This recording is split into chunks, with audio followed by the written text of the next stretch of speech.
নমস্কার, স্বাগত জানাই এখনকার বিশেষ অনুষ্ঠান জ্যোতিষ লাইভ।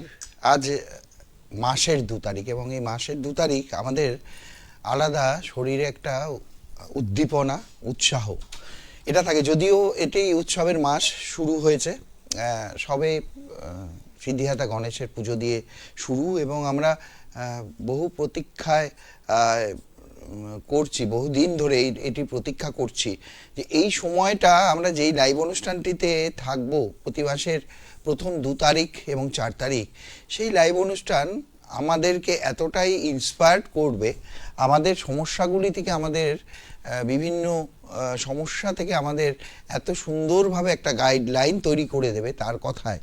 এবং তিনি আমাদের সাথে শিলিগুড়ি শহরে আসছেন দীর্ঘ প্রায় 15 বছর ধরে, এবং সেটি হচ্ছে আমাদের সবচেয়ে একটা বিরাট একটা বড় পাওনা আমাদের শিলিগুড়িবাসীর জন্য। যাদের সমস্যা ছিল তারা তো উপকৃত হচ্ছেনই, যারা এই মুহূর্তে আমাদের সাথে এই অনুষ্ঠান দেখছেন তারা, যারা নতুন যাদের কথা বলছি, কারণ এই অনুষ্ঠান বহু দূর দূরান্তের মানুষরা দেখেন এবং আপনারা সরাসরি ফোন লাইনে আপনাদের সমস্যার কথা জানান। আমরা নিশ্চয়ই চেষ্টা করি আপনাদের প্রশ্নগুলো তার কাছে পৌঁছে দেওয়ার জন্য। যার কথা বলছি পরম গুরু ঠাকুর শ্রী শ্রী ভবা পাগলা দীক্ষিত মানসকন্যা মা মনসার আশীর্বাদ ধন্যা সর্পকন্যা মাতা দেবযানীর সাথে তার প্রণাম এবং আশীর্বাদ নিয়ে, তাকে প্রণাম জানিয়ে আশীর্বাদ নিয়ে তার অনুষ্ঠান শুরু করব। স্বাগত জানাই। হ্যাঁ তন্ময়, ওপারে রয়েছেন ছোট বড় প্রত্যেককে আমি আমার শুভেচ্ছা, শুভকামনা এবং প্রণাম জানিয়ে, এবং তোমাকেও প্রণাম জানালাম তন্ময়, তুমি আমাকে জানালে, আমি তোমাকে জানালাম, কারণ আমাদের উভয়ের মধ্যে ঈশ্বর আছে। এবং আমার গুরু পরম গুরু ঠাকুর শ্রী শ্রী ভবা পাগলা শ্রীচরণে এবং আমার গুরুমা শ্রী শ্রী পাগলিমা শ্রীচরণে শত কোটি প্রণাম নিবেদন করে মা মনসার নাম বন্দনা করে আসুন অনুষ্ঠান শুরু করি।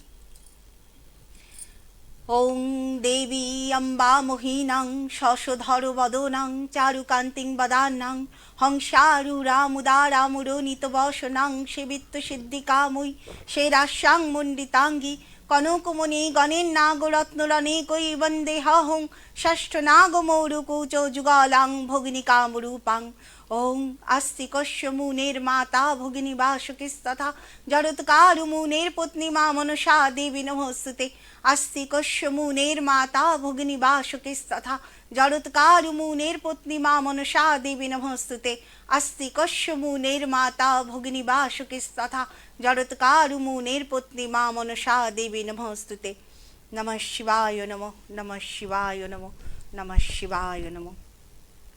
তন্ময়ের কথা ধরেই বলি, উৎসবের মাস তো শুরু হয়ে গেছে, আর উৎসব যে সে উৎসব নয়, মা দুর্গার আরাধনা। দুর্গাকে না, যিনি অসুর বধ করেছিলেন, অসুর বধ, বা দুর্গা হচ্ছে আমাদের কাছে সেই রূপ, শক্তির রূপ। দুর্গে দুর্গে রক্ষণী রক্ষণী স্বাহা। সমস্ত বিপদ আপদ থেকে, সমস্ত দুর্দশা থেকে যিনি রক্ষা করেন তিনিই হচ্ছেন মা দুর্গা। আমি সামনের মাসে, যেহেতু পুজোর মাস, আমি আসতে পারবো না, লাইভেও আসতে পারবো না, সেহেতু আমি এই মাসে চাইবো আপনাদের সেই কথাগুলো বলবো যেগুলো আমরা সামনের মাসে, বেশ কিছু কাজ আছে খুব সামান্য, যেগুলোর দ্বারা আমরা মা দুর্গার আশীর্বাদ পেতে পারি, আমাদের জীবনের আশীর্বাদ পেতে পারি, আমরা আমাদের গ্রহগত আশীর্বাদ পেতে পারি।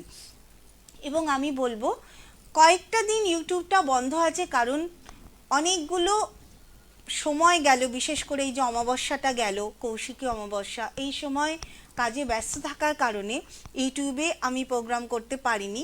কয়েকদিন বাদে আবার শুরু হবে, তো সেখানেও আমি বলবো সময় সময় কি কখন কি করতে হবে আমি বলবো। আজকে আমি কিছু কিছু কথা বলবো। এই যে দুর্গাপুজোর 9টা দিন, 9টা দিন আমি বলবো যারা পালন করতে পারছেন খুবই ভালো, কিন্তু যারা পালন করতে পারেন না, বা বলবো যে আর কিছু করুন আর না করুন, এই যে সপ্তমী, অষ্টমী, নবমী, দশমী, যে 4টে দিন আমরা উৎসবে মেতে থাকি। হ্যাঁ, অবশ্যই ফোন নেব, কথা বলতে বলতে ফোন নেব।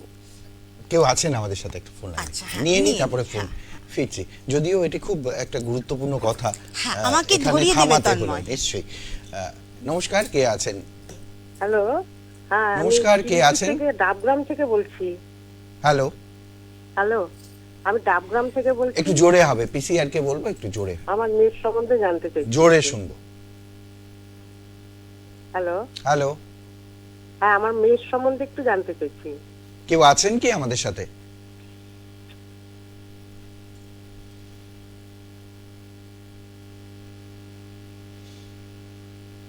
হ্যালো, যাই হোক আমরা Network, হ্যাঁ, আলোচনায় বিচ্যুত হয়ে গেছে, হ্যাঁ। থাকছি।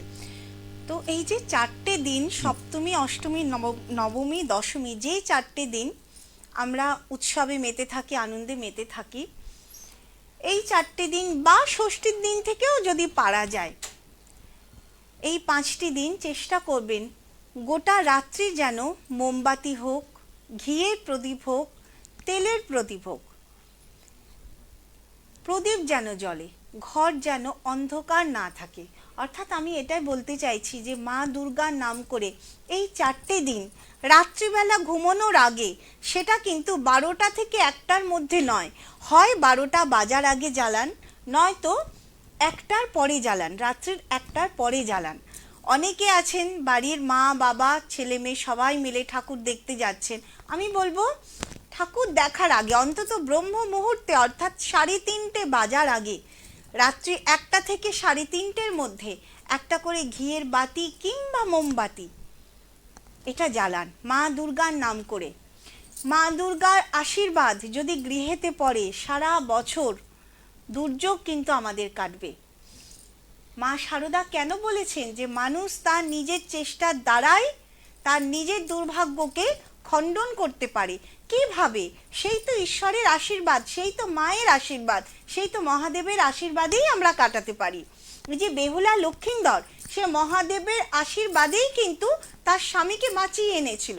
তো আমাদেরও কিন্তু সেই আশীর্বাদ নিয়েই যা করার করতে হবে। তো আমি বলবো এই যে 4টে দিন অবশ্যই চেষ্টা করুন রাত্রিবেলা 12টা থেকে 1টা এই সময়টা নেবেন না, কারণ 12টা থেকে যে কোনো, সে দুপুর 12টা হোক, রাত 12টা হোক, এই সময়টা কিন্তু খুব একটা শুভ সময় নয়। তো এই 12টা বাদ দিয়ে যে কোনো সময় আপনারা রাত্রিবেলা বিশেষ করে চেষ্টা করবেন ব্রহ্ম মুহূর্ত পর্যন্ত যেন মোমবাতি বা ঘিয়ের বাতি জ্বলে। অর্থাৎ আমি এটাই বলতে চাইছি, আপনারা 11টা থেকে 12টার মধ্যে একটা করে ঘিয়ের বাতি, ঘিয়ের প্রদীপ কিংবা মোমবাতি জ্বালালেন, সেটা মোটামুটি এমন মোমবাতি জ্বালান যাতে সেটা রাত্রি 3টে বা 3:30 পর্যন্ত যেন জ্বলে। এমনিতেই আমরা জানি যে গৃহে যদি আলো জ্বলে, গৃহে যদি প্রদীপ জ্বলে, সেই গৃহে কিন্তু গ্রহের আশীর্বাদ বা ঠাকুরের আশীর্বাদ সবটাই কিন্তু আসে। নইলেই যে কোজাগরী, আমরা যে লক্ষ্মী পুজো করি, কেন বলে যে কোজাগরী লক্ষ্মী পূর্ণিমা, বা কেন আমরা কোজাগরী লক্ষ্মী পুজো করি? তো এই যে দুর্গা পুজোর 4টে দিন অবশ্যই বলবো যে 11টা থেকে 12টার মধ্যে এমন একটা মোমবাতি জ্বালান বা এমনভাবে ঘিয়ের প্রদীপ জ্বালান যেন সেটা রাত 3:30 পর্যন্ত জ্বলে। তাহলে আমরা মা দুর্গার নাম করে, জয় মা দুর্গা, মাগো তোমার আশীর্বাদ যেন সবসময় আমার গৃহের ওপর পড়ে, যেন আমার ওপরে পড়ে, আমার সন্তান সন্ততির ওপরে পড়ে, আমাদের স্বামী স্ত্রীর জীবনে মঙ্গল করো। যার মনে যেটা আছে জ্বালাবেন, নিশ্চয়ই ভালো হবে। আচ্ছা, কেউ আছে কি? কেউ নেই এই মুহূর্তে, আমি একটু অ্যাড্রেসটা হ্যাঁ, বলুন। বলে দিই। উনি এই মাসের ঠিক 6 তারিখ পর্যন্ত শিলিগুড়িতে রয়েছেন। দীর্ঘ 15 বছর ধরে শিলিগুড়িতে একই জায়গায় পাচ্ছেন জ্যোতিষ এবং তন্ত্রের অভিজ্ঞতা সম্পন্ন গবেষক জ্যোতিষ সর্পকন্যা দেবযানী। প্রতি ইংরেজি মাসের 2 তারিখ থেকে 6 তারিখ পর্যন্ত পাবেন শিলিগুড়ি কলেজ পাড়ায় বাণী লাইব্রেরির দোতলায় নতুন বিএসএনএল এর অফিসের ঠিক উল্টো দিকে। যোগাযোগ করতে হলে দুটো নাম্বার রয়েছে, হেল্পলাইন নাম্বার বা বুকিং নাম্বার 9836153569 একটি, অপরটি 9475335623। দুটো নাম্বারে যে কোনো একটা নাম্বার ব্যবহার করুন বুকিং নাম্বারের জন্য, ওনার সাথে যোগাযোগ করার জন্য। আলোচনায় ফিরি। হ্যাঁ, এবার আসি লক্ষ্মী পূর্ণিমার দিন। লক্ষ্মী পুজো আমাদের ঘরে ঘরে হয়, আমরা সবাই লক্ষ্মী পুজো করি। লক্ষ্মী পুজোর দিনটা গুরুত্ব এটাই যে কোজাগরী, অর্থাৎ কে জেগে রয়েছেন, যে জেগে থাকেন মা লক্ষ্মী তার ঘরে আশীর্বাদ বর্ষণ করেন, এটা আমরা শুনে আসছি। এবার আমার কথা হচ্ছে, আমি নিজের যেটুকু অভিজ্ঞতা থেকে বা জেনেছি বা নিজের বুদ্ধিতে যেটুকু বুঝেছি, যে জেগে থাকা মানে যে সব সময় জেগে বসে থাকা তাও কিন্তু নয়। ঘরে যদি আমরা প্রদীপ জ্বালিয়ে রাখি, মা লক্ষ্মীর সামনে যদি সেই দিনটা সারা রাত প্রদীপ জ্বলে বা একটা যদি মোমবাতি জ্বলে, সেটাও কিন্তু কোজাগরি। কারণ যেখানে আলো জ্বলে সেখানে তো আমরা তাকাই, আমাদের তো দৃষ্টি যায়। মা লক্ষ্মী সেও তো কেউ একজন। আমার ঘরে যদি আলো জ্বলে তাহলে তিনি দেখতে বাধ্য, আর তার দেখা, তার দৃষ্টি, সেটা তো সুদৃষ্টি, শুভ দৃষ্টি। তাই আমি বলবো যে লক্ষ্মী পুজোর দিন সারা রাত সেই 11টা থেকে 12টার মধ্যে একটা মোমবাতি জ্বালাবেন বা ঘিয়ের প্রদীপ জ্বালাবেন, যেটা যেন ব্রহ্ম মুহূর্ত অর্থাৎ 3:30 বা 4:30 পর্যন্ত যেন জ্বলে। তাহলে মা লক্ষ্মীর কৃপা দৃষ্টি আমরা লাভ করতে পারবো। এখানে আমি একটা কথা বলি, অনেকেই আমাকে ফোন করেন বা ইউটিউবে প্রোগ্রাম দেখে অনেকেই আমাকে বলেন যে মা পূর্ণিমা কোন দিন মানবো বা অমাবস্যা কোন দিন পালন করব। প্রথমত আমি বলি, পূর্ণিমা, অমাবস্যা বা যে কোনো তিথি পালন করার আগের দিন আমাদের কিন্তু সংযম করতে হয়। সংযম এবং পালন দুটো, যে দিনটা পূর্ণিমা ধরুন লাগছে, ধরুন আজকে পূর্ণিমা লাগছে, আজকে রাত্রি, আজকে বিকেল 4টে থেকে পূর্ণিমা লাগছে, কাল বিকেল 4টে হোক বা দুপুর 3টে হোক পূর্ণিমাটা ছাড়ছে। যে দিনটা লাগবে, যে রাতটা লাগবে, আমি বলবো যে সেটাকে তো অবশ্যই পালন করবেন, এবং যে দিনটা ছাড়বে সেটাকেও পালন করতে হবে। কিভাবে? যে দিনটা লাগছে অর্থাৎ রাতটা আমরা পাচ্ছি সেদিনটা সংযম করুন, আর যে দিনটা পূর্ণিমা ছাড়ছে সেদিন আপনারা পুজো পাঠ করুন। তাহলে কি দুটো দিন ধরেই কিন্তু আমাদের পূর্ণিমা বা অমাবস্যা পালন করা হলো। নিয়ম কিন্তু তাই, যখন থেকে লাগছে, যখন থেকে ছাড়ছে, পুরোটাই পালন করতে হবে। তো এখানে যেটা করা যায়, যে রাতটা আমরা পাচ্ছি অর্থাৎ আজকে লাগছে কালকে ছাড়ছে, আজকের দিনটা আমরা সংযম পালন করলাম। সংযম পালন মানে নিরামিষ আহার, এবং যেদিন পূর্ণিমা বা অমাবস্যা ছাড়ছে যারা উপবাস করেন তারা সেই দিনটাতে গিয়ে উপবাস করবেন, তাহলেই দুটো দিন পালন হয়ে গেল। আর যারা মনে করছেন একদিনই করবেন তাদের বলবো, যে দিনটা ছাড়া হচ্ছে অর্থাৎ যেদিন পূর্ণিমা বা অমাবস্যা ছাড়ছে সেই দিন কিন্তু পালন করতে হবে। এবার অনেকেই যেটা করেন, আমি সবটাই বলে দিচ্ছি, আশা করি বুঝতে পারছেন। যে দিনটা ধরুন রাত আমরা পূর্ণিমা পাচ্ছি বা অমাবস্যা পাচ্ছি, কোনো পুজো হচ্ছে, সেই দিনটা তো পালন করতেই হবে, কারণ যেহেতু আমরা পুজো করছি। পরের দিনও যেহেতু সেই দিন পূর্ণিমা ছাড়বে, তাই নিরামিষ আহার কিন্তু সেই দিনও আমাদের করতে হবে, নইলে পূর্ণিমা বা অমাবস্যা বা কোনো পুজো পাঠের সেই মতো ফল কিন্তু আমরা পাবো না। ফল কোথা থেকে পাবো? শারীরিক জায়গা। আমরা যা কিছু করি সব কিন্তু শরীর ঠিক রাখার জন্য। তো শরীরে যদি ঠিক না থাকলো, শরীর যদি অসুস্থ হয়ে গেল, তাহলে কি হবে? তো এইভাবেই কিন্তু আমাদের পূর্ণিমা বা অমাবস্যা পালন করতে হবে। আচ্ছা, কোনো কি টেকনিক্যাল প্রবলেম হচ্ছে? ফোনগুলো ঢুকছে না? ফোন দেখা হচ্ছে, আসবে। কারণ দেখছি ফোনগুলো ঢুকছে, একটু আমি বলে দিই কোন নাম্বারে ফোন করতে হবে। এই অনুষ্ঠান অ্যাস্ট্রোলজার সর্পকন্যা দেবযানীর অনুষ্ঠান। আপনারা যারা এই মুহূর্তে ওনার সাথে কথা বলতে চাইছেন 0353246194 এই নাম্বারে কথা বলুন, এবং আপনাদের সমস্যা নিয়ে, যে কোনো সমস্যা নিয়ে ওনার সাথে কথা বলতেই পারেন। যেরকম আমি ফোন নাম্বার দুটো বললাম, বুকিং নাম্বার 9836153569 একটি, অপরটি 9475335623। দুটো নাম্বারে যে কোনো একটা নাম্বার ব্যবহার করুন ওনার কাছে বুকিং করার জন্য। এই মাসের 6 তারিখ পর্যন্ত উনি শিলিগুড়িতে থাকবেন, এবং অবশ্যই পিসিআর সেই জানাচ্ছেন আমাদের ফোনের। হ্যাঁ, আশার ফোনে অপেক্ষায় কোনো রয়েছি আমরা। টেকনিক্যাল প্রবলেমের জন্য ফোনটা ঢুকছে না। যাই হোক, আপনারা যারা আমাকে ফোন করছেন চেষ্টা করুন, নিশ্চয়ই আশা করব খুব তাড়াতাড়ি এটা ঠিক হয়ে যাবে। একেবারে। আচ্ছা, এবার যেটা আমি বলবো, আমরা লক্ষ্মী পুজোর পরে আরও একটা বিশেষ দিন পালন করি, সেটা হচ্ছে ধনত্রয়োদশী। সেই দিন আমরা কুবের এবং লক্ষ্মী গণেশের পুজো করি, যেটাকে ধনতেরাস বলে। একদম ধনতেরাস বলে। এটা ধনু ত্রয়োদশীও বলা হয়, ধনতেরাসও বলা হয়, এক একজন এক এক রকম বলে। বাংলাতে ধনু ত্রয়োদশী, কারণ ওটা চতুর্দশীর আগের দিন পালন করা হয়, ত্রয়োদশীর দিন পালন করা হয় বলে সেটাকে ধনু ত্রয়োদশী বলে। এই দিনটা আমরা কুবের এবং লক্ষ্মী গণেশের পুজো করি। আপনারা যারা মনে করছেন যে ওই দিনটা কিভাবে পালন করব, তাদের বলবো আপনারা লক্ষ্মী গণেশ কিনুন এবং কুবের যে ছবি পাওয়া যায় বা কুবেরের মূর্তি পাওয়া যায়, কুবের হচ্ছে যিনি আমাদের ধন ও সম্পদকে আগলে রাখে। তিনি হচ্ছেন সেই দেবতা যিনি আমাদের ধন সম্পদকে আগলে রাখেন। মা লক্ষ্মী যিনি আমাদের সম্পদের উপর সুদৃষ্টি দেন যাতে সেই সম্পদটা সুন্দরভাবে আসে। মা লক্ষ্মী হচ্ছেন আমাদের ধনধান্যের দেবী এবং সুন্দরভাবে সম্পদ আসার দেবী। এবং যার কথা বললাম কুবের হচ্ছেন সেই সম্পদকে কিভাবে আমরা আগলে রাখবো, সেই সম্পদ কিভাবে বাড়বে, উনি হচ্ছেন তার দেবতা।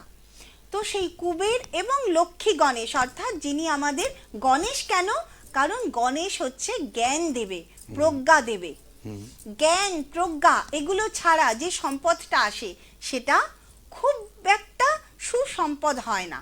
কাজেই লক্ষ্মী এবং গণেশ সিদ্ধিদাতা, সিদ্ধির দ্বারা প্রাপ্তি সেটা, হ্যাঁ যেটা আমি বললাম, আমার হয়তো একটু ভুল হয়েছে।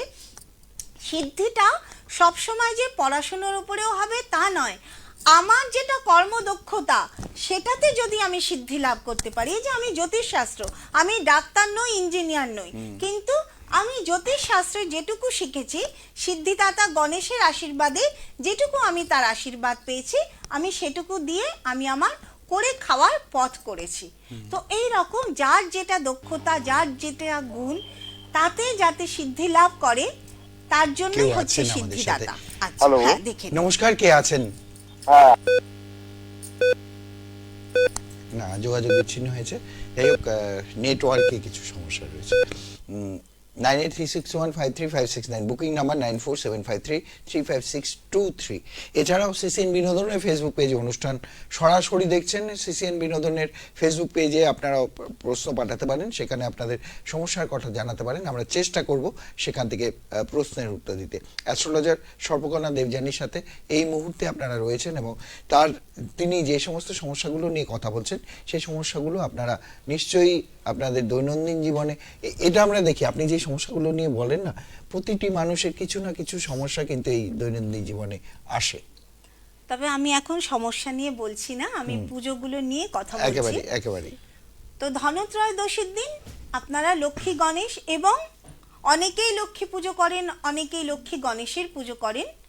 তবে ওই দিনটি কুবেরের পুজো এবং লক্ষ্মী গণেশের পুজো ওই দিনটিতে হয়। তা আপনারা রূপোর লক্ষ্মী গণেশ বাড়িতে স্থাপন করতে পারেন, বা হলুদ রঙের লক্ষ্মী গণেশ স্থাপন করতে পারেন, এবং তার সঙ্গে কুবেরের পুজো।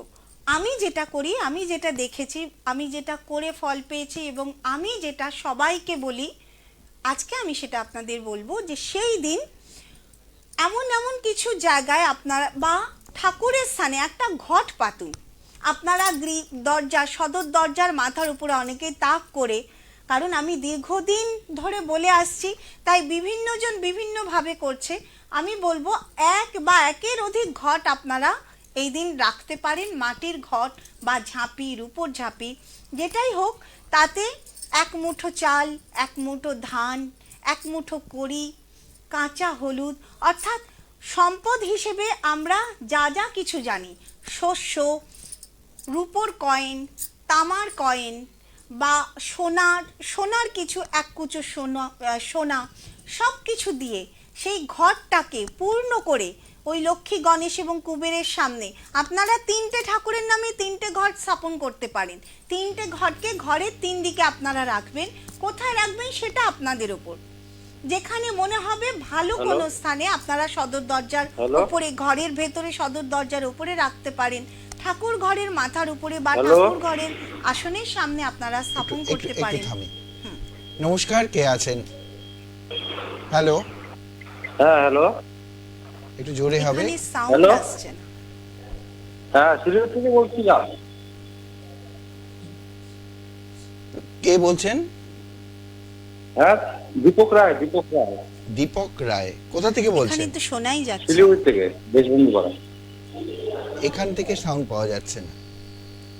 হ্যালো, হ্যাঁ এবার বলুন, এবার শুনতে পাচ্ছি। আমার কথাই জানতে চাই। আচ্ছা, দীপক রায় কোথা থেকে? শিলিগুড়ি থেকে বলছেন। হুম। আচ্ছা, আপনার ডেট অফ বার্থ বলুন। 7 জানুয়ারি 1975। 1/1 জন্ম 03 জন্ম হ্যাঁ? শিলিগুড়ি। জন্ম সময় কখন? সময়টা তো বলতে পারছি না।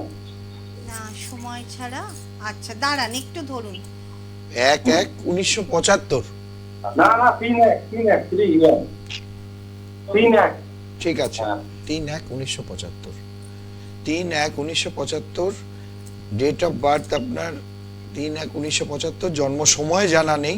জন্মস্থান কোথায়? শিলিগুড়ি। কি বার ছিল বলতে পারবেন? কি বার ছিল? শুক্রবার। দেখে নিচ্ছি। সঙ্গে হ্যাঁ, থাকুন আপনি। শুক্রবার। আপনি জন্ম সময়টা জানেন না, না? না। আচ্ছা ঠিক আছে, আমি এখনকার সময় ধরে মোটামুটি ভাবে একটা করছি।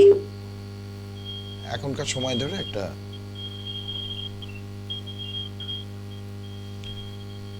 হ্যাঁ, মোটামুটি আপনার 46-47 বছর বয়স, তাই তো? আচ্ছা আচ্ছা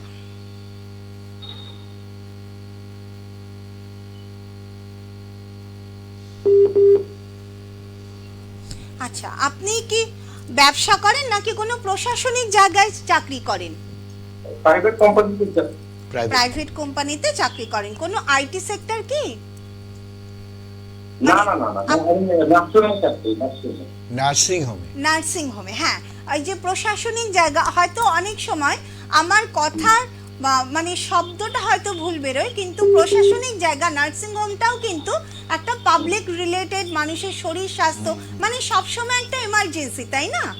আমি এটাকে প্রশাসনিক বোঝাতে চেয়েছি। আচ্ছা, আপনি এখানে কাজ করেন। প্রথমত আপনাকে একটা কথা বলি, মাথা ঠান্ডা রেখে কিন্তু কাজ করতে হবে, ঠিক আছে? সব সময় আপনাকে মাথা ঠান্ডা করে চলতে হবে, কারণ আপনি চট করে মেজাজ হারিয়ে ফেলেন, যেটা কিন্তু আপনার কর্মজীবন বলুন বা আপনার পারিবারিক জীবন বলুন, সব ক্ষেত্রেই কিন্তু সমস্যা তৈরি করবে। আচ্ছা, যেহেতু আপনার সময়টা পাইনি, তা সত্ত্বেও আমি বলবো, যখন আপনি এডুকেশন করছিলেন, পড়াশুনো করছিলেন, সেই সময় নানান বাধা, নানান পারিবারিক সমস্যার মধ্যে দিয়ে আপনার জীবনটা চলেছে। আমি কি ঠিক বলছি? হ্যাঁ মোটামুটি ঠিকই বলছেন। যখন আপনি পড়াশুনো করছিলেন, নানান পারিবারিক সমস্যা, নানান বাধার মধ্যে দিয়ে খুব কষ্ট করে পড়াশুনো করেছেন, অনেক বাধা বিপত্তি কাটিয়ে। আপনি একদম, কারণ আমি ঠিক বলছি কিনা যে কারণে কিন্তু এই কথাটা জিজ্ঞেস করলাম। হ্যাঁ ঠিক। আচ্ছা, বর্তমানে আর্থিক জায়গা কিছু সমস্যা আপনার চলছে, যে কারণে আপনি আমাকে ফোন করেছেন, তাই তো? কাজ করুন, যাই করুন, কিন্তু আর্থিক সমস্যা লেগেই রয়েছে। আমার মনে হচ্ছে আপনি বেশ কিছু লোনে জড়িয়ে গেছেন, তাই কি? আগে ছিল, এখন সেরকম নেই। আচ্ছা আচ্ছা, তাহলে আর্থিক সমস্যাটা আসছে কি করে? মানে সব কি খরচ হয়ে যাচ্ছে? হ্যাঁ, শুধু হাত খরচ বলে নয়, মানে আপনি বুঝে খরচা করেন না, যে কোনো কিছু আপনি কিন্তু বুঝে খরচা করেন না। যাই হোক, একটু বুঝে খরচা করুন। আপনি যথেষ্ট মানে বোঝদার লোক, আপনি একটু ঠান্ডা মাথায় বিচার বিবেচনা করে চলুন। তবে আমি আপনাকে আগাম কিছু কথা বলছি, সেটা হচ্ছে শারীরিক জায়গা থেকে শরীরকে ঠিক রাখার চেষ্টা করুন, নইলে কিন্তু শারীরিক কারণেও আপনার অনেক অর্থ বেরোবে, ঠিক আছে? আচ্ছা, আর কি জানতে চাইছেন আপনি? আপনার স্ত্রীর প্রতি খেয়াল রাখবেন। বিবাহ হয়েছে তো আপনার?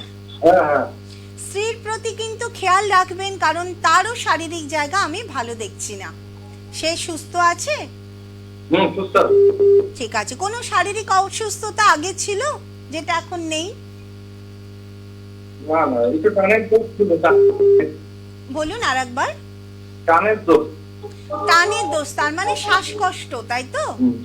সেটা তো একটা সমস্যা। এই সমস্যাটা রয়েছে, তার শারীরিক জায়গা আমি অসুস্থতা দেখছি বলেই কিন্তু আপনাকে বললাম, তো একটু খেয়াল রাখবেন, ঠিক আছে? ঠিক আছে, ঠিক আছে। ভালো থাকবেন, নমস্কার। একটু কন্ট্রোলকে বলবো আওয়াজ সাউন্ডটাকে একটু ঠিক করতে, প্রচণ্ড জোরে সাউন্ড আসছে, আমাকে অনেকটা চেঁচাতে হচ্ছে। এবং এটাও বলবো যে ফোনটাকে একটু ঠিক করতে, অনেক মানুষ ফোন করছে কিন্তু এখানে ফোনটা ঢুকছে না, সব কিছুকে একটু দেখতে বলবো। আচ্ছা হ্যাঁ, তুমি একটু ঠিকানাটা বলো। উনি এই মাসের 6 তারিখ পর্যন্ত শিলিগুড়িতে থাকছেন এবং ঠিকানা হচ্ছে জুপিটার জ্যোতিষ কার্যালয়, আশুতোষ মুখার্জি রোড, কলেজপাড়া বাণী লাইব্রেরির উপরে। এখন যে নতুন বিএসএনএল ভবন হয়েছে তার ঠিক একেবারেই বিপরীতে। এটি বাণী লাইব্রেরির ঠিক ওপরে।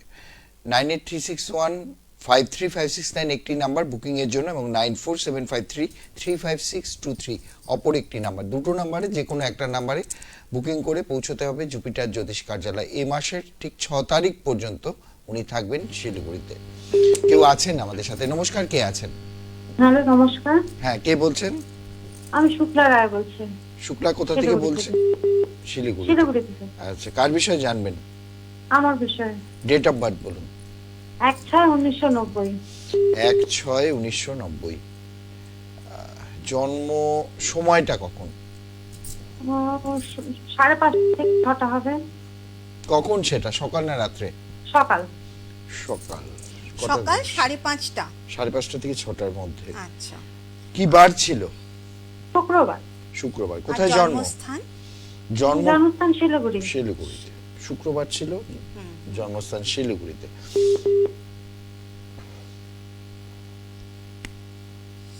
সবার আগে কি নাম? শুক্লা। হ্যাঁ। আচ্ছা, শুক্লার মোটামুটি বয়স এখন 32 বছর। ঠিক আছে। শুক্লা, সবার আগে বলবো বিবাহ কি হয়ে গেছে? হ্যাঁ, হয়ে গেছে। আচ্ছা, শুক্লার কিন্তু বিবাহিত জীবন অনেক সমস্যাময়, অনেক অনেক। হ্যাঁ। কতদিন হলো বিবাহ হয়েছে? 16 বছর চলছে। 16 বছর। তোমার বিবাহিত জীবন সমস্যাময়, অনেক অনেক সমস্যাময়, কথাটা কি আমি ঠিক বললাম? হ্যাঁ। একদম। তুমি কি মানে শ্বশুর বাড়িতে আছো নাকি বাপের বাড়িতে আছো? মানে আপাতত শ্বশুর বাড়িতেই আছি। আপাতত কেন? তুমি কি বাপের বাড়ি চলে গেছিলে? না, যাইনি, মানে আছেই শ্বশুর বাড়িতে। বাপের বাড়ি বেশি দূরে না তো। না, আমি হয়তো আমি কথাটা তোমাকে বোঝাতে পারলাম না। মানে কখন অশান্তি অশান্তি বলো বা যাই বলো, তোমার কি নিয়ে বিবাহিত জীবনের সমস্যা? আগে আমাকে এটা বলো। স্বামীর সঙ্গে অ্যাডজাস্ট হচ্ছে না? হ্যাঁ হ্যাঁ। স্বামীর সঙ্গে অ্যাডজাস্ট হচ্ছে না তো কখনো কখনো তো এরকমও মনে হয় যে আমি আর এখানে থাকতে পারবো না, হ্যাঁ। তাই তো?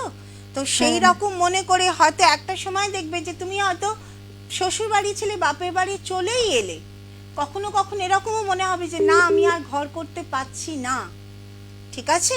তো এই এই যে জায়গাটা, এটা কিন্তু সত্যি মানে অনেকটা কিন্তু হওয়ার কথা, যখন তুমি চাইবে যে না, আমি আর ঘর করতে পারছি না এবং আমাকে কোনো আইনি ব্যবস্থা নিতে হবে, এই রকমও কিন্তু মনোভাব তোমার মধ্যে চলে আসতে পারে। ঠিক আছে? আচ্ছা, তো আমি এটাই বলবো, পড়াশুনো তো তোমার হয়তো হায়ার এডুকেশন তুমি করতে পারোনি, কিন্তু অন্তত গ্র্যাজুয়েশন পর্যন্ত কি হয়েছে তোমার পড়াশুনো? মাধ্যমিক 11 এর পড়তে পারিনি।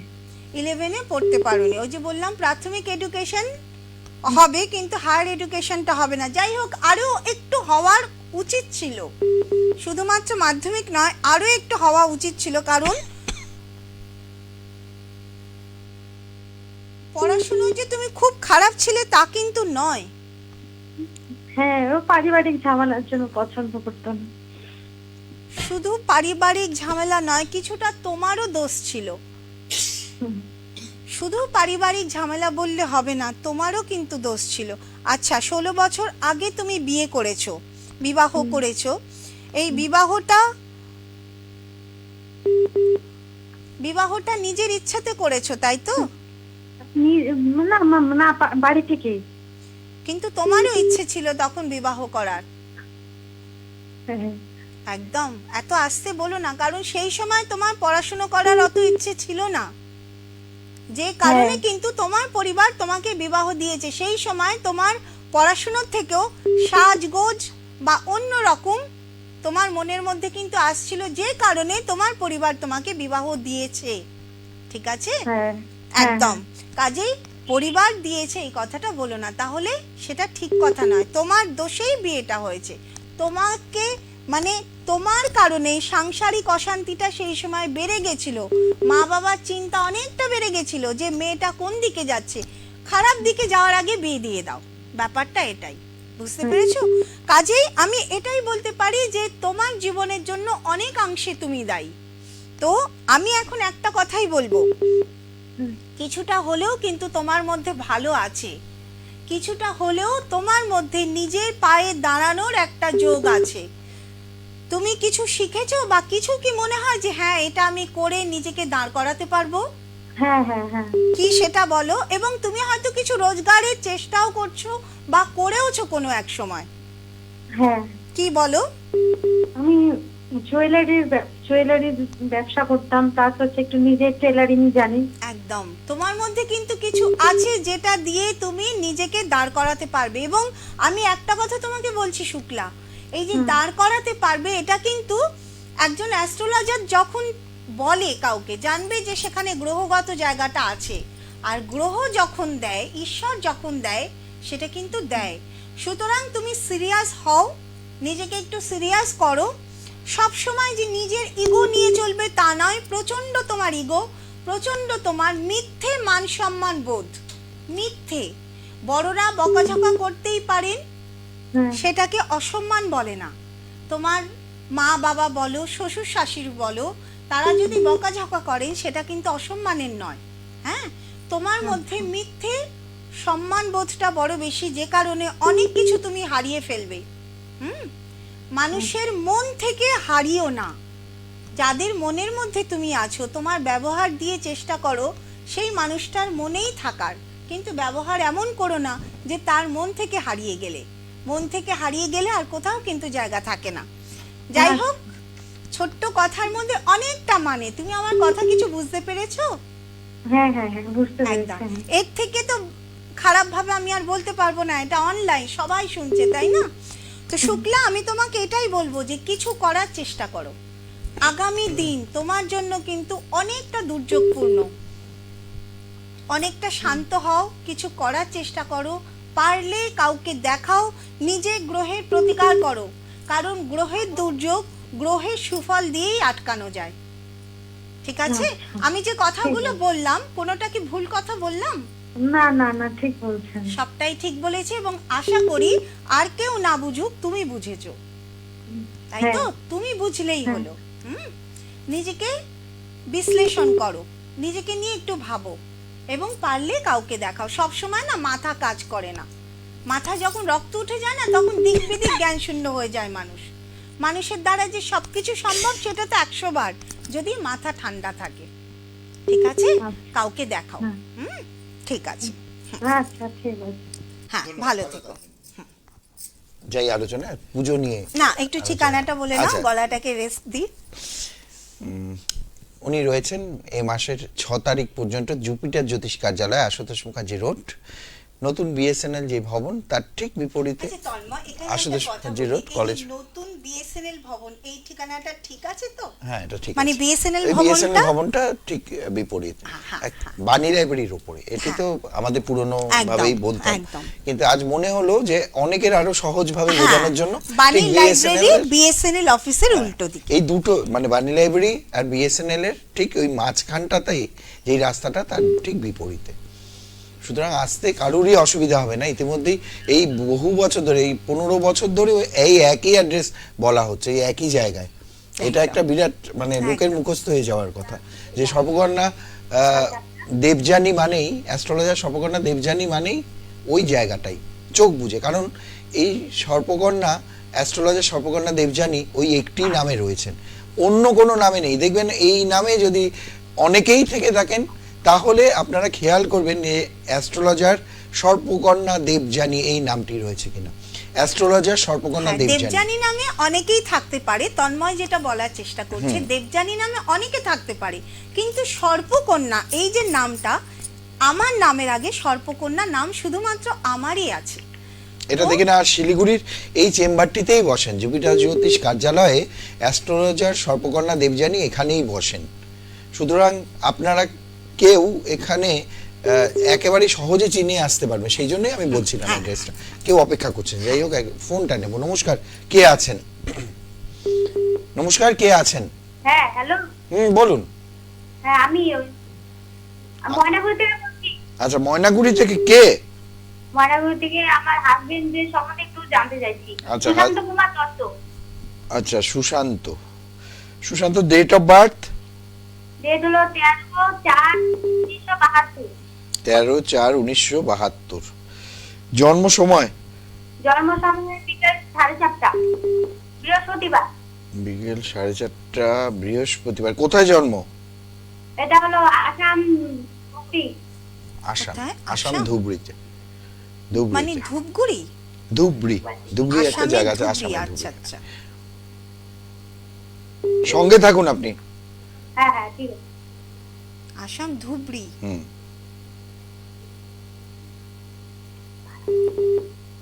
50 বছর বয়স। 50 বছর বয়স। আচ্ছা, কি বার বলেছিল ও? বৃহস্পতি।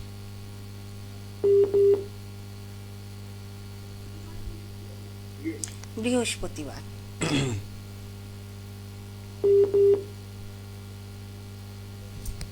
স্বামী কি তোমার কাছেই আছেন? হ্যাঁ হ্যাঁ, আছে। তোমরা দুজনে একসাথে কথা বলছো, তাই তো? হ্যাঁ, আচ্ছা, হাজবেন্ডকে দাও। হাজবেন্ডকে দিব না, হুম, মোবাইলটা হাতে। হ্যাঁ, মোবাইলটা ওনাকে দাও। ঠিক আছে। দরকার হলে লাউডে করে নাও, যাতে তুমিও শুনতে পাও। হ্যালো, হ্যাঁ। আচ্ছা, কি নাম জানো ওনার? সুশান্ত। সুশান্ত। আচ্ছা, প্রথমত হচ্ছে আপনার বয়সটা 50 বছর বয়স। এই 50 বছর পর্যন্ত অনেক কিছু সিদ্ধান্ত নিয়েছেন যেগুলো কিন্তু ভুল। আপনি নিশ্চয়ই বুঝতে পারছেন, অনেক সিদ্ধান্তই ভুল নিয়েছেন, অনেক ভুল করে অনেক কিছু নষ্ট হয়েছে, ঠিক আছে? তো এখন থেকে যা করবেন ভেবে চিন্তে করবেন। কি বললাম? যা করবেন ভেবে চিন্তে করবেন। আচ্ছা, সবার আগে আমি বলি, আপনি কি করছেন? ব্যবসা করছেন নাকি কোনো চাকরি করছেন? আমি প্রাইভেট করছি। চাকরি করছেন, তাই তো? পাইথনে। প্রাইভেট ফার্মে চাকরি করছেন। আচ্ছা, আমি যে কথাটা বললাম না যে অনেক ভুল করেছেন, কথাটা কি ঠিক বললাম? আপনি বুঝেছেন? কিমি বলনটা মিউট করতে হবে। ঠিক বলছেন। ঠিক বলেছি। মানে অনেক সিদ্ধান্ত, অনেক ডিসিশন আপনি ভুল নিয়েছেন। এবার দেখুন, এইটুকু লাইভ প্রোগ্রামে কয়েক মিনিট হয়তো আমি আপনার সঙ্গে কথা বলবো, অতটা বিশ্লেষণেও আমি যাব না, কিন্তু খুব গুরুত্বপূর্ণ সিদ্ধান্তগুলো আপনি ভুল নিয়ে ফেলেন, যেগুলোকে আবার ঠিক করতে হয়, ঠিক আছে? আচ্ছা, আপনার কিন্তু একটা সময় সরকারি চাকরিরও যোগ এসেছিল, হয়তো এসেছিল কি কখনো? হ্যাঁ, ছিল। এসেছিল, করেননি কেন? না, একটু অসুবিধা ছিল তো, করতে পারিনি। আবার বলুন। একটু অসুবিধা ছিল তো, একটু অসুবিধা ছিল। কি অসুবিধে ছিল যে সরকারি চাকরি করেননি? এমনি অন্যদিন। একটু পরিষ্কার করে বলুন, আপনি স্পিকার ফোনটা মুখের কাছে নিয়ে পরিষ্কার। অসুবিধা ছিল তো। আবার বলুন, আস্তে আস্তে বলুন। শারীরিক অসুস্থতা। শারীরিক অসুস্থতা তো এখনো আপনার আছে। আপনার নিউরো সমস্যা বা নার্ভের সমস্যা, এবং আমি পরে শারীরিক অসুস্থতায় আসবো। তো সেই কারণে আপনি সরকারি চাকরি করেননি, কিন্তু সেটাকে আপনি ওভারকাম করতে পারতেন। ওই যে ডিসিশনটা নিয়েছিলেন না যে আমি সরকারি চাকরি করতে পারবো না, সেটা কিন্তু আপনার জন্য ভুল ছিল। একেবারেই। হ্যাঁ, আপনি বোঝেন এখন যে সেই ডিসিশনটা ভুল ছিল? ঠিক আছে, মানে আমি ঠিক বললাম, তাই তো? হ্যাঁ, ঠিক বলছেন। আচ্ছা, আপনার শারীরিক অসুস্থতা কি হয়েছে? মনে রাখতে পারেন না কিছু? না, ব্রেন স্ট্রোক হয়েছিল তো। ব্রেন স্ট্রোক হয়েছিল। একদম।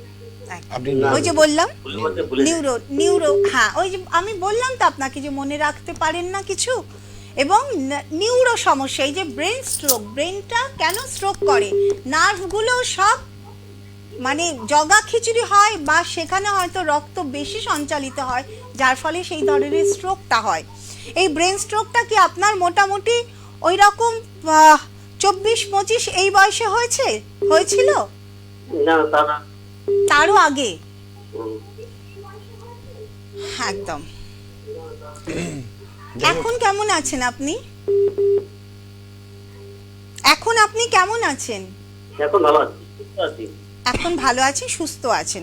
আমি আপনাকে বলবো আরো সুস্থ থাকার জন্য আপনি প্রত্যেক দিন শ্রীমদ্ ভগবত গীতা হয় পাঠ করুন নয় লিখুন, হয় পাঠ করবেন নয় লিখবেন, তাতে দেখবেন আস্তে আস্তে আপনি আপনার শরীরে আরো শক্তি পাবেন।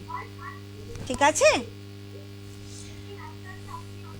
এই যে আপনি একটা খুব বড় মানে ভুল করেছিলেন, সেই সময় হয়তো আপনার ব্রেন স্ট্রোক হয়েছিল, সেই টাইমটা এতটা শারীরিক সমস্যা ছিল যে আপনি চাকরিটা নিতে পারেননি, কিন্তু আপনি যদি তখন নিতেন মনে জোর করে, আজকে কিন্তু একটা সরকারি চাকরি আপনি করতেন।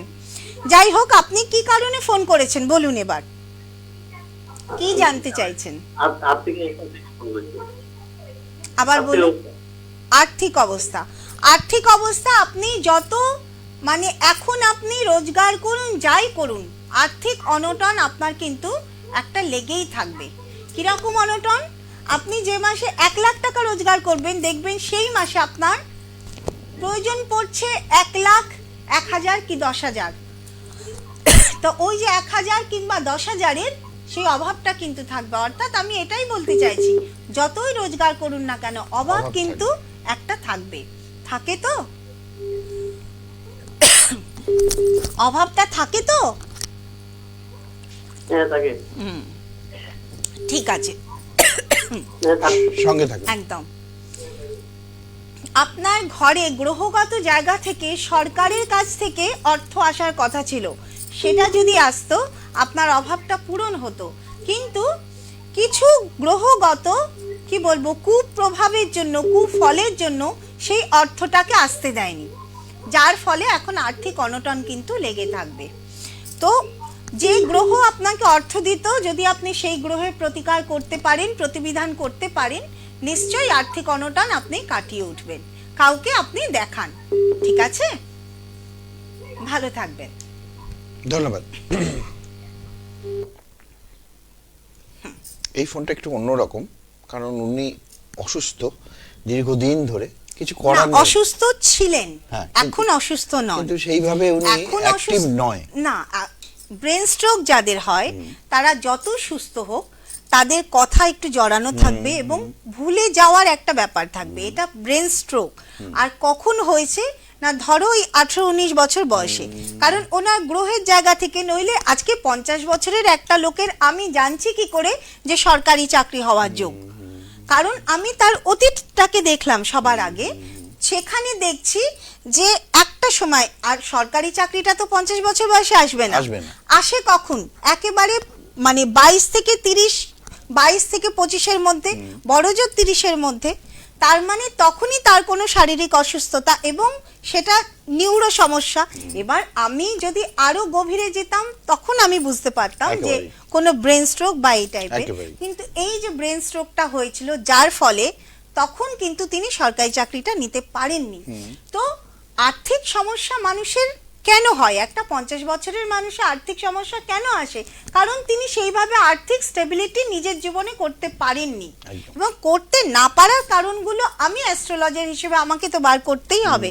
এবং সবচেয়ে বড় কথা তন্ময়, আমি যে আমার প্রেডিকশনগুলো ঠিক করছি সেগুলোও তো আমাকে বোঝাতে হবে। সেগুলো বোঝানোর জন্য আমাকে অতীতগুলোকে তুলে ধরতে হবে, তবে গিয়ে মানুষে বুঝবে যে হ্যাঁ আমি ঠিক কথা বলছি।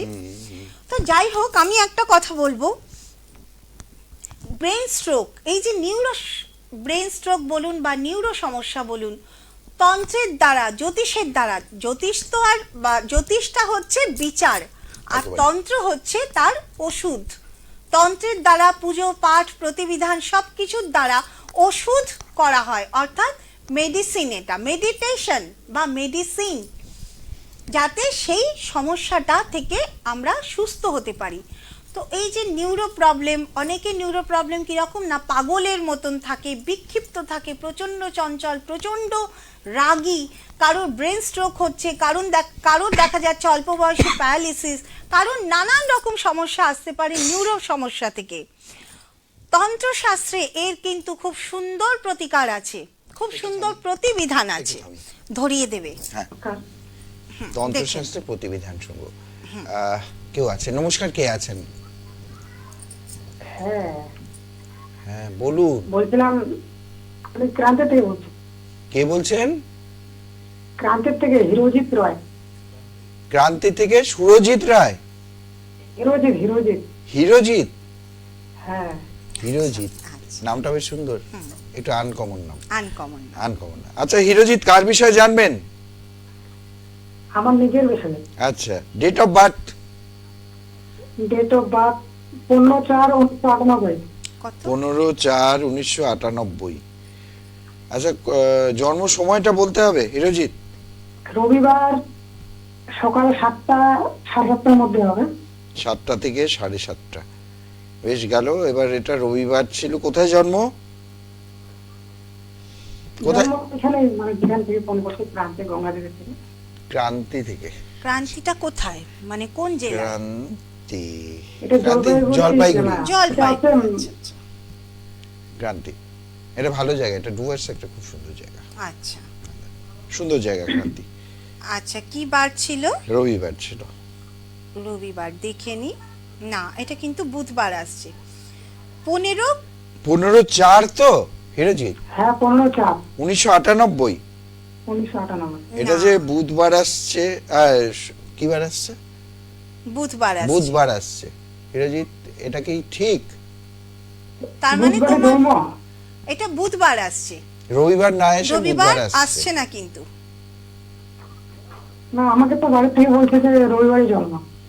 না, এই বাড়ি থেকে না একটু তোমার মনে হয়- ডেট অফ বার্থ এখানে ঠিক আসছে না। 15/4/1998 এটা বুধবার, এটা রবিবার কোনোভাবেই সম্ভব এই নয়। 15/4/1998 এই দিনটা ঠিক আছে? এই ডেট অফ বার্থটা ঠিক আছে?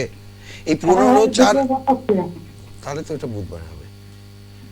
15/4 ঠিক আছে। ডেট অফ আচ্ছা। বার্থ আমরা তাহলে ওটা ধরেই এগোই, ওই বুধবার ধরেই এগোই। তাহলে ওটাকে না আচ্ছা, আপনি ঠিক বয়সটা করে কত? নিন, রবিবারের বদলে এবার থেকে আপনার ডেট অফ বার্থ বুধবারটাই ধরবেন, ঠিক আছে? এটা উনি ঠিক করে দিলেন এখান থেকে।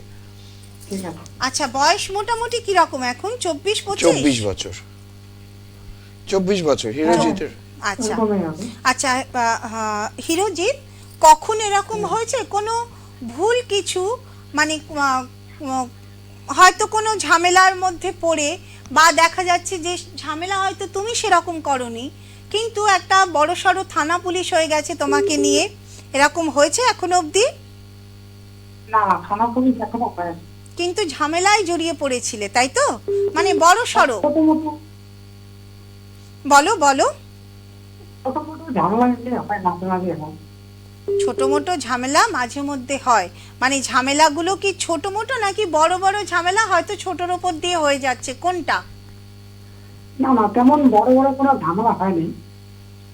আচ্ছা, কিন্তু সাবধানে থাকবে। এই যে সময়টা না, এই সময়টা কিন্তু কোনো বড়সড় ঝামেলা, হয়তো তুমি সেখানে জড়িতও নয় সেই রকম ভাবে, কিন্তু তার মধ্যে তুমি ঢুকে গেলে। আচ্ছা, একটা কথা জিজ্ঞেস করব, তুমি কি কোনোভাবে রাজনীতির সঙ্গে জড়িত? না না, আমি রাজনীতির কোনোভাবে জড়িত না। খেলাধুলোর সঙ্গে জড়িত? খেলাধুলো করো? খেলাধুলা করি, আগে করছিলাম, এখন করি না। আচ্ছা, কি খেলতে আগে? আগে এমনি ক্রিকেট। আচ্ছা, আগে ক্রিকেট খেলতে। তুমি এখন কি করো? এখন কি করো? এখন এমনি আছে, এখন কিছু করি না। আচ্ছা, আচ্ছা, যাই হোক, আমি তোমাকে বোঝা গেল যে মাঝে মধ্যে ঝামেলায় জড়িয়ে। হ্যাঁ জড়িয়ে, এখনো কিন্তু যে সময়টা যাচ্ছে তাতে দেখা যাবে যে কোনো না কোনো একটা বড়সড় ঝামেলা কিন্তু তোমার জীবনে আসতে চলেছে। আমি এটাই বলবো যে যদি মনে করো বিবাহ করবে, বিবাহ করার দিকে যাচ্ছ, আমি বলবো বিবাহ করার আগে কাউকে দেখাও। যদি মনে করো যে কোনো ব্যবসা করবে বা কোনো টাকা পয়সা নিয়ে কিছু করবে, আমি বলবো না জেনে কোনো কিছু করো না, ঠিক আছে? এমনিতেই তোমার কিন্তু খুব হট টেম্পার। আরও একটা কথা বলবো, যেখানে অশান্তি দেখবে, ঝামেলাতে দেখবে, সেখান থেকে 7 দূরে চলে যাবে। কারণ তোমার কিন্তু তুমি প্রচণ্ড রকচটা, রেগে গেলে হয়তো তোমার ইচ্ছে করে কাউকে মেরে দি, বুঝতে পারলে? এরম হয় তো হিরোজিৎ, বলো। মোটামুটি হয়। মোটামুটি হয় আবার কি মোটামুটি কথা? বলে কোনো কথা নেই, হয় কি হয় না সেটা হ্যাঁ। বলো। এখনো পর্যন্ত আমার এরকম কোনো হয়নি, ঠিক আছে? হ্যাঁ, কিন্তু মোটামুটি হয় এটা কি কথা? এই যে এমনি রাগারাগি হয়, কিন্তু কাউকে মারধর করার মতো সিচুয়েশন এখনো তোমার আসতে এই বিষয়ে ব্রেনের আপনার মধ্যে। পারমিশন নিয়ে একটা কথা জিজ্ঞেস হ্যাঁ, করি। হ্যাঁ, হ্যাঁ। তোমার পড়াশোনা কত দূর হলো বলো তো? পড়াশোনা কত দূর? পড়াশোনা এইচএস পাস, এইচএস পাস, তারপরে কিছু করনি? তারপরে পড়তে পারি না। আচ্ছা, পড়তে পারো। আচ্ছা দাঁড়াও 1 মিনিট, তোমার ডেট অফ বার্থ আমার মনে হয় এটা ঠিক হচ্ছে না। তো আমি এখনকার সময় অনুযায়ী নিয়ে বলছি, কারণ এটা যদি তোমার ডেট অফ বার্থ হয় না, তো আমি যে কথাগুলো বললাম সেগুলো কিন্তু হতো, বুঝতে পেরেছো? আচ্ছা আচ্ছা। তোমার বাড়ি থেকে বলেছে রবিবার তোমার জন্ম, অথচ এখানে আসছে বুধবার। তুমি বললে না ডেট অফ বার্থটা ঠিক আছে, আমার মনে হয় না তোমার ডেট অফ বার্থ ঠিক আছে। ঠিক আছে। তো একটু তুমি অপেক্ষা করো, আমি একটু হোড়ারি করে দেখে নিই তোমার বর্তমান সমস্যাটা কি বা বর্তমান পরিস্থিতিটা কি।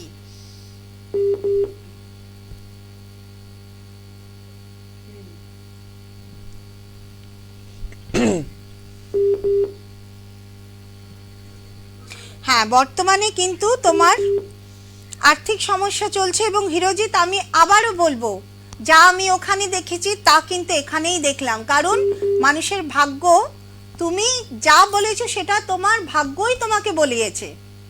সুতরাং ঝামেলা ঝঞ্ঝাটের মধ্যে কিন্তু তুমি জড়াবে। এবং এই যে তুমি বললে না যে বর্তমানে আমি কিছু করি না, তোমার আর্থিক জায়গাটা কিন্তু এখান থেকে দেখাচ্ছে। করো না কথাটা ঠিক না, তোমার কিন্তু আর্থিক জায়গা ছিল, তুমি কিন্তু রোজগারও করেছো, আমার যেটা মনে হয় করেছো তো হিরোজিৎ, সত্যি কথা বলো।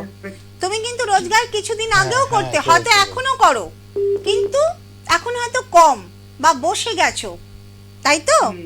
কি রোজগার করতে তুমি? কি কাজ করতে? এমনি টুকিটাকি বাড়ির আশেপাশে কাজ করতাম। কি কাজ করতে বলো? এই মাঠে কাজ করতাম। মাঠের কাজ করতে। মাঠের কাজ যদি তুমি করো তাহলে আমি বলবো মাঠের কাজেও কিন্তু তোমার জন্য ভালো হবে। আচ্ছা, আমি একটু দেখে নিই, আরও একটু দেখে নিই। হ্যাঁ, পারিবারিক একটা সমস্যা তো রয়েছে, আর্থিক সমস্যা রয়েছে। তোমার নিজের মধ্যেও কিন্তু এই যে মন দিয়ে কাজ করা বা শান্ত হয়ে কাজ করা, সেটা কিন্তু তোমার মধ্যে নেই। হয়তো তোমার সঙ্গে আমার কোথাও তুমি হয়তো খুলে বলতে পারছো না, বা কোনো না কোনো যাই হোক কোনো সমস্যা হচ্ছে। আমি তোমাকে একটু বলবো, তুমি কাউকে দেখাও। তুমি কি ঠাকুরের স্বপ্ন দেখো? ঠাকুরের স্বপ্ন? হ্যাঁ, বা ঠাকুর পুজো করা বা কোনো কিছু, আমি হয়তো ঠিক মতো আনতে পারছি না। ঠাকুরের স্বপ্ন কি দেখো? বা ঠাকুর আগে আগে পেয়েছো? কিছুদিন আগে পাইতাম। ঠাকুর পেয়েছো এরকম হয়েছে? ঠাকুর পেয়েছো তুমি? ঠাকুর পেয়েছে? স্বপ্নে তুমি কোনো ঠাকুর দেখেছো যে বলছে যে আমাকে পুজো কর, আমাকে পুজো করো, বা কোনো কিছু অদ্ভুত কিছু পাওয়া, অদ্ভুত ধরনের কিছু তুমি পেয়েছো? আচ্ছা, একটা জিনিস ভালো। হ্যাঁ বলো। বললাম যে হচ্ছে মানে মা মনসা সবসময় মনে আসছে যে মা মনসা মানে দর্শন হবে, এরকম হচ্ছে কেন? এটাই কি তোমার প্রশ্ন ছিল? মানে এই কারণে কি তুমি আমাকে ফোন করেছিলে? এই কারণ ছিল, মানে হচ্ছে গিয়ে মানে সবসময় জন্য মনে আসতেছে হ্যাঁ। হচ্ছে যে চোখ বন্ধ করলেও কি তুমি দেখো? চোখ ধরো ঘুমের মধ্যে তুমি দেখছো, বা চোখ বন্ধ করে দেখছো, বা হয়তো অনুভূতিতে মনে হচ্ছে এখানে যেন আছে, ওখানে যেন আছে, এই রকম মনে হচ্ছে সব সময়? হ্যাঁ হ্যাঁ একদম। তুমি মা মনসার পুজো দাও, মা মনসাকে মানো। পুজো দেওয়া মানে কি? মানে তাকে বিশ্বাস করো। তোমার বিশ্বাসটা যত শক্তিশালী হবে, ঠিক আছে, তত দেখবে যে তুমি নিজেকে পাচ্ছো, বা তুমি তোমার নিজের জীবনে এগোতে পারছো। এই মুহূর্তে আমিও কিন্তু তোমাকে কিছু বলতে পারছি না, বা তুমি নিজেও জানো না যে তোমার মধ্যে কি হতে চলেছে। এই যে তো আমার ইউটিউবে একটা প্রোগ্রাম দেখবে যে সাপের স্বপ্ন মানুষ কেন দেখে, এই প্রোগ্রামটা দেখা তোমার পক্ষে, তোমার জন্য খুব দরকার, ঠিক আছে? তো আমি বলবো মা মনসাকে বিশ্বাস করো, ঘরেতে অন্তত মা মনসার নাম করে একটা করে মোমবাতি জ্বালাও, যত কষ্টই হোক জ্বালাও, ঠিক আছে? আগামী দিন তোমার জন্য ঝামেলাও যেমন আছে, কিছু ভালোও আছে। এবার মেঘ হয়ে বৃষ্টি না হলে তো আকাশ ঝকঝকে হয় না, কাজে ঝামেলাটা আগে হবে, তারপরে কিন্তু ভালোটা হবে, ঠিক আছে? কাউকে দেখিয়ে নাও, আমি এটাই বলবো। এত কিছু করে দেখো শেষ অবধি এইটুকু তো জানতে পারলাম যে হ্যাঁ কোনো একটা ঠাকুরের আশীর্বাদ তোমার উপর কিন্তু আছে, যেটা হচ্ছে মা মনসা। মা মনসার আশীর্বাদ তোমার উপরে আছে, এবং সেই মা মনসার যে গ্রহ রাহু কেতুর যে সমস্যা, এই যে আমি বলছি ঝামেলা হবে বড়, বা এই যে নানান কিছু কথা বললাম, কারণ তোমার উপরে রাহুর প্রভাবটা অনেক বেশি। হয়তো মা মনসার আশীর্বাদ আছে বলে অতটা বড় কোনো ঝামেলা ঝঞ্ঝাট হয়নি, কিন্তু গ্রহগত যে জায়গাটা সেখানে কিন্তু দেখাচ্ছে, ঠিক আছে? তো আমি বলবো যে কাউকে একটু দেখিয়ে নাও বা মা মনসার আশীর্বাদ নেওয়ার চেষ্টা করো, ঠিক আছে? ধন্যবাদ, ভালো থাকবে হিরোজিৎ। এবং অবশ্যই অনেক কিছু জেনে গেল। আমরা আলোচনা আর এগিয়ে নিয়ে যেতে পারবো না, কারণ আপনার আলোচনাটা হয়তো আজকে অসমাপ্ত থাকবে, পরবর্তীতে আমরা হ্যাঁ, নিশ্চয়ই যেটুকু বাকি রইলো আমি চেষ্টা করব 4 তারিখে, পরবর্তীতে 4 তারিখে যে লাইভ শো আছে সেটিতে নিশ্চয়ই আমরা আলোচনা করব। এবং অ্যাস্ট্রোলজার স্বর্পকর্ণা দেবযানী অনুষ্ঠানে আমরা এতক্ষণ ছিলাম। যারা যোগাযোগ করবেন অবশ্যই, এই যে আমি বলছিলাম যে শুরুতেই 15 বছর ধরে উনি শিলিগুড়িতে আসছেন, এবং এই দীর্ঘ 15 বছর ধরে শিলিগুড়িতে একই জায়গায় ওনাকে পাচ্ছেন। জ্যোতিষ এবং তন্ত্রের অভিজ্ঞতা সম্পন্ন গবেষক জ্যোতিষ স্বর্পকর্ণা দেবযানী। প্রতি ইংরেজি মাসের 2 তারিখ থেকে 6 তারিখ পর্যন্ত ওনাকে শিলিগুড়ি পাবেন। শিলিগুড়িতে কলেজ পাড়া বাণী লাইব্রেরির দোতলায় নতুন বিএসএনএল অফিসের ঠিক উল্টো দিকে, এটি এই বইয়ের দোকান যেটি বাণী লাইব্রেরি, তার ঠিক ওপর তলায় জুপিটার জ্যোতিষ কার্যালয়। দুটো নাম্বার আছে, বুকিং নাম্বার 98361535394753 দুটো নাম্বারে যে কোনো একটা নাম্বারে বুকিং করে আসতে হবে এ মাসের ঠিক 6 তারিখের মতো, কারণ 2 তারিখ থেকে 6 তারিখ উনি শিলিগুড়িতে থাকেন আপনাদের জন্য। এবং আরও একটা কথা বলবো, ইউটিউব চ্যানেলের কথা যে তিনি বললেন, অ্যাস্ট্রোলজার স্বর্পকর্ণা দেবযানী এই নামে, যেটি স্ক্রলেও যাচ্ছে, স্পেলিং দেখে আপনারা টাইপ করে সার্চ অপশনে গিয়ে ইউটিউবের, সেখানে গিয়ে ওনার বিভিন্ন ধরনের অনুষ্ঠান সেখানে রয়েছে, যেগুলো দেখলে দৈনন্দিন জীবনে উপকৃত হবেন। আজকে সময় শেষ, অনেক ধন্যবাদ আপনাকে, ধন্যবাদ আপনাদের। প্রত্যেকে ভালো থাকবেন, সুস্থ থাকবেন, নমস্কার। 2 থেকে 6 তারিখ পর্যন্ত এবং ওনার লাইভ অনুষ্ঠান দেখতে চোখ